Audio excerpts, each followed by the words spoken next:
This segment of the news is brought to you by Sun Oil Limited. COVID-19 cases in the Bahamas continuing to increase. The Ministry of Health confirmed 36 additional cases yesterday, bringing the total in country to 715. 21 of those new cases were here in New Providence, 10 on Grand Bahama, 3 new cases in Bimini, and 2 on the Berry Islands. The Ministry of Health advising that investigations are ongoing and they continue to follow the condition of the other current COVID-19 positive cases. Health officials also reminding the public to practice wearing face masks when leaving home. Wash your hands often with soap and water for at least 20 seconds. And if soap and water isn't available, use an alcohol-based hand sanitizer with at least 70% alcohol. Cover your cough or sneeze in your inner elbow or with a tissue, and disinfect frequently touched surfaces. In crime news, a male suspect is in custody and is expected to be formally charged in a magistrate's court for allegedly being in possession of an illegal firearm and ammunition. Police here in the capital made the discovery shortly after 11 a.m. Tuesday. That's when officers from the operations unit, while patrolling Palm Tree Avenue, observed a white Nissan Cube having no license plate attached. The officers became suspicious and proceeded to approach the vehicle. However, when the suspects saw the police, the driver turned into a nearby property. An officer noticed when a male passenger exited the vehicle and an object dropped from him. The suspect was immediately arrested and the officer recovered a black and brown .38 revolver with 5 unfired rounds of ammunition. Meantime, one male was arrested yesterday for possession of dangerous drugs. According to reports, shortly after 3 p.m., officers from the operations unit were on patrol in the area of Gladstone Road when they noticed a male who looked suspicious. The officers conducted a field search of the suspect and recovered a quantity of suspected marijuana. The male was taken into custody and he too is expected to be formally charged. And police here in the capital need your help in identifying and locating a male suspect believed to be responsible for an armed robbery yesterday. According to reports, shortly before 2 p.m., a lone gunman entered a business establishment on Boyd Road and robbed the cashier of an undetermined amount of cash. The suspect escaped in an unknown direction. Investigations into all of these matters continue.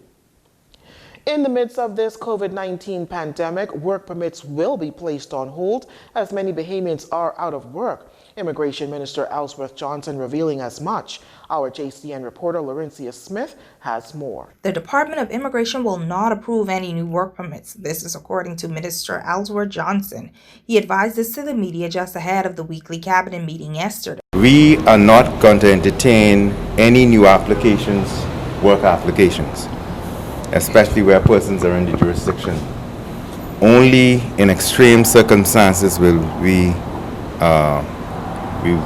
address them. And so anybody who wants to make a work application for someone, they have to send us proof that that person or those individuals are in their country of origin. The minister notes that the department is investigating a number of circumstances of where persons are harboring undocumented migrants. Mr. Johnson also advising the public that it is an offense to employ someone without the proper licensing in the Bahamas. So we're warning persons who do that. And the reason why we do it is more than just we have to enforce the law, but in doing so, we protect the individual, the employer, and the employee. So to ensure that persons aren't being trafficked, they're not being abused, and that everybody's getting what they ought to get. But I would just like to reiterate that it carries a fine of $10,000 and 5 years imprisonment. Reporting for Jcn TV, I'm Laurencia Smith. And Works Minister Desmond Bannister weighing in on the financial obligations of Bahamas Power and Light yesterday ahead of the weekly cabinet meeting. During the first national lockdown, the company introduced its COVID-19 relief program to assist customers impacted by the pandemic. As the country is now in another lockdown, the minister says the power company is going to be as flexible as they can. However, he wants the public to know this about the company's challenges. I want everybody to understand that this is a utility that is challenged financially.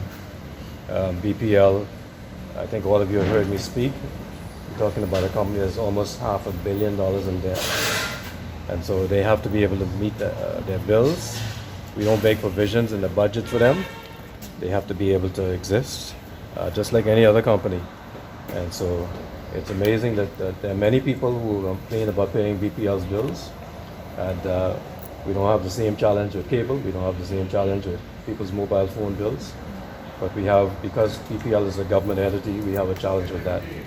Asked about disconnections during the course of this lockdown, Minister Bannister says this. BPL is cognizant of its responsibility as a entity in this country that looks after the best interests of Bahamian people.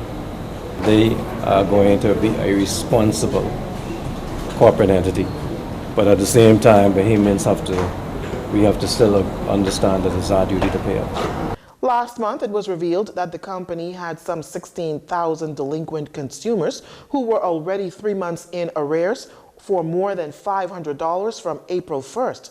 The power giant at that time encouraged persons to bring their accounts current or coordinate a payment plan. You're watching JCN News. Stay with us. This segment of the news has been brought to you by Sun Oil Limited.